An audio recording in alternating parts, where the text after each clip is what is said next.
Ç'është ky thesar që është në Muzeun Metropolitan të New Yorkut? Po, kush e gjeti? Po dy fshatar duke punu tokën në Vrap. Në Vrap, në fshatin Vrap. Kush Vrapi për gjithë ata që na ndjekin? Po Vrapi dihet e kanë hart tani aty. Jo, flas te zona tani, shiko. Këto e gjetën dhe e shitën, ishte në një kazan atje. Në cilin vit? Në fillim shekullit 20. Po? Dhe 1900. Këtu ishte një thesar avar që nga këto zhvendosjet e popullsive që thamë të këtyre popujve, këta si duke këshim fshehur aty dhe ishte i shekullit 7 vërtetua. Po, dhe ishin kupa argjenti, ari, dhe i bleu si përfundim, një përfundoi në Stamboll, një tjetër në Paris, dhe bleu ai Morgani dhe ai adhuroi muzeu. Domethënë këta i gjetë ekspedita për të... Po thesari ishte i madh kasi, ëh? Po, e thohet aty disa kilogram. Disa kilogram. Ata thjesht ishin banor të... Këto janë të dispozuar atje në... Shumë të jashtëzakonshme këto kupa, këto të jashtëzakonshme. Ato i shitën, i danë dhe për 5 lekë. Për 5 lekë, ha? Po, sigurisht, për nuk ka ignoranca. Po thjesht ishin banor dhe fshat Vrap? Po, duke punu tokën. Duke punu tokën, ha? Dhe erdhën, kanë ardhë edhe ekspeditat huja të bëjnë vizhgime, po dhe shqiptarët kanë shku se mos gjejnë prap atje janë bërë gërmime. Se janë bërë dhe... Se vazhdo pasaj se mos ka më? Po, vazhdoj... Mos më thojë mas 90-ës, si janë bërë... Edhe mas 90-ës ka gërmime mas 90-ës? Ka shkuar, po, kanë pa, se janë dhe këto aparatet që...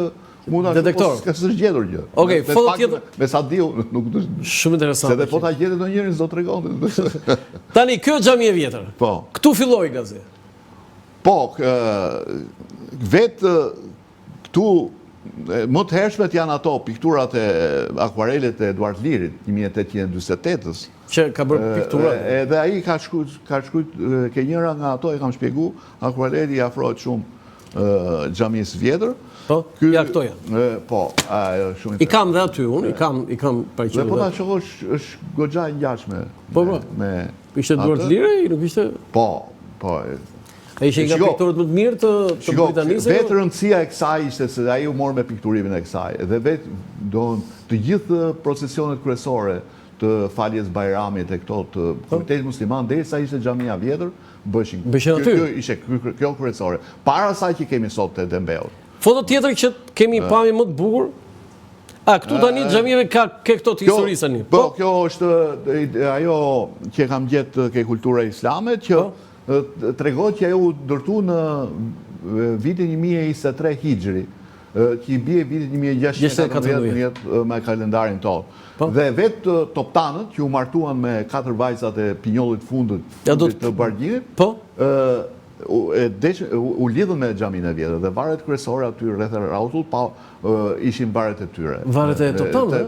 Sepse me këtë identifikoi vjetërsia e qytetit. Madje ishte edhe një gojdhën që në Tiranë ishte më i hershëm sa më afër ta kishte shtëpinë me xhamin e vjetër.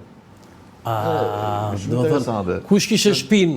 Sepse qyteti filloi të zgjerojë në këtë formë. Xhamia e vjetër ishte, po themi, qendra, sheshi Suderbej sot. Po, edhe sa më afër ti, ai tjetri që vinte më vonë ishte pak më larg. Shumë e bukur. Shumë e bukur, shumë e bukur. Foto tjetër? Do na tregosh edhe si... Ja, këto janë të shumë të bukura. Shiko, ajo... Eduard Liri. Shumë ke e para, po dhe ke e dyta, shiko, ke e para dallohet dhe Pusi, po ta vesh re. Po, dalloj. Pusi ka qenë deri ka vitin 1928. Po pse, hoqë pasaj? Po, kur u rregullu rruga mbretërore, tani ajo ishte Selvi gazi? Po. Shumë e madhe, po. Gigante. Tirana ishte qyteti i Selvive dhe i xhamive.